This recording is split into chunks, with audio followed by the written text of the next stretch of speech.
कायद्याची रंजक माहिती देणाऱ्या आपल्या चॅनलवर मी पुन्हा एकदा तुमचं स्वागत करते। तुम्ही RTI माहितीचा अधिकार वापरून कुणाचाही सर्व्हिस रेकॉर्ड म्हणजेच नोकरीची सर्व माहिती, प्रमोशन, शिस्तभंगाची कारवाई मागवता का? तर मग सावधान व्हा। बॉम्बे हायकोर्टाने नुकताच एक अत्यंत महत्त्वाचा निर्णय दिला आहे। त्यामध्ये जो सर्व शासकीय कर्मचारी आहे आणि त्याची माहिती अधिकार कार्यकर्त्यांनी समजून घेणं खूप गरजेचं आहे। आता नेमकं प्रकरण काय आहे? तर प्रकरण असं आहे, एका उपविभागीय पोलीस अधिकाऱ्याच्या म्हणजे DYSP सेवा पुस्तिकेचं त्याच्या सर्व्हिस रेकॉर्डचा एका व्यक्तीने RTIद्वारे या अधिकाऱ्याचा पूर्ण सेवा रेकॉर्ड मागितला। आधीच्या अधिकाऱ्यांनी माहिती नाकारली होती, पण राज्य माहिती आयोगाने स्टेट इन्फॉर्मेशन कमिशनने ती माहिती देण्याचा आदेश दिले। या विरोधामध्ये संबंधित पोलीस अधिकाऱ्याने हायकोर्टामध्ये धाव देखील घेतली। न्यायमूर्ती आबासाहेब शिंदे यांनी अत्यंत स्पष्ट शब्दात सांगितले की कोणत्याही कर्मचाऱ्याचा सेवा रेकॉर्ड ही त्याची वैयक्तिक माहिती आहे। RTI कायद्याच्या कलम 8(1)J नुसार कारणापासून सूट दिली आहे। काय आहे तर 8(1)J जो आहे हा कलम काय आहे तर तुमचा वैयक्तिक माहिती जी जनहिताशी जोडलेली नाही ती सार्वजनिक केली जाऊ शकत नाही।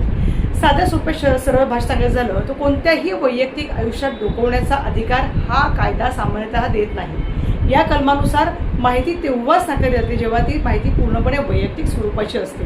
त्या माहितीचा कोणत्याही सार्वजनिक उपक्रमाशी किंवा जनहिताशी संबंध नसतो। ती माहिती जर उघड केली तर त्यामुळे संबंधित व्यक्तीच्या खासगी जीवनावरती विनाकारण गदा येऊ शकते। पण कधी कधी जरी ही माहिती वैयक्तिक असली तरी दोन परिस्थितीमध्ये ती दिली जाऊ शकते। ते म्हणजे मोठे जनहित, लार्जर पब्लिक इंटरेस्ट। जर माहिती देणाऱ्या अधिकाऱ्याला खात्री पडली की ही माहिती सार्वजनिक केल्यानं पुन्हा एका व्यक्तीपेक्षा समाजाचा मोठा फायदा होणार आहे तर ती माहिती दिली जाऊ शकते। जे माहिती सरकार, संसद किंवा विधानसभेला देण्यास नकार देऊ शकत नाही ती माहिती सामान्य नागरिकालाही नाकारता येत नाही। न्यायालयीन निर्णयानुसार पुढील काही बाबी आपण सामान्यतः वैयक्तिक माहिती अंतर्गत येतात त्या बघूयात। कर्मचाऱ्याचा सेवा रेकॉर्ड, पगार, बढती, रजा, शिस्तभंग कारवाई ह्या सगळ्या गोष्टी, आर्थिक माहिती, आयकर आहे, विवरणपत्र आहे, बँक तपशील आहे, पॅन कार्ड नंबर आहे, हे सगळं आरोग्यविषयक म्हणजे वैद्यकीय इतिहास किंवा उपचारांचे कागदपत्र, पत्ता असेल, संपर्क असेल, खाजगी मोबाईल नंबर, घराचा पत्ता। जेव्हा एखादा अर्जदार दुसऱ्या कोणा व्यक्तीचा थर्ड पार्टीची माहिती मागतो तेव्हा माहिती अधिकाऱ्याला कलम 11 नुसार त्या तिसऱ्या व्यक्तीला नोटीस पाठवावी लागते। आणि त्या व्यक्तीचं म्हणणं ऐकून घेतल्याशिवाय आणि जनहिताचा विचार केल्याशिवाय अशी माहिती देता येत नाही।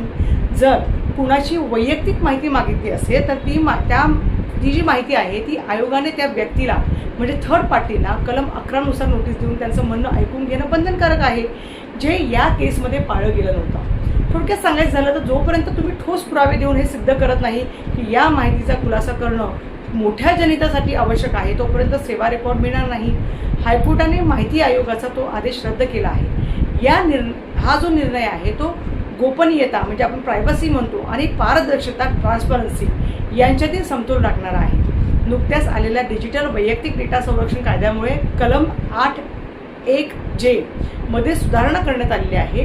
आता वैयक्तिक माहिती मिळवणे पूर्वीपेक्षा अधिक कठीण झाले आहे, कारण जनहिताचा निकष लावण्याची मुभा आता मर्यादित झालेली आहे, असे अनेक कायदेतज्ञांचे मत आहे। तुम्हाला काय वाटते? सेवा रेकॉर्ड सर्वांसाठी उघडा असावा की नाही? कमेंट्समध्ये नक्की सांगा। कायदेशीर माहितीसाठी चॅनलला सबस्क्राईब करायला नक्की विसरू नका। धन्यवाद।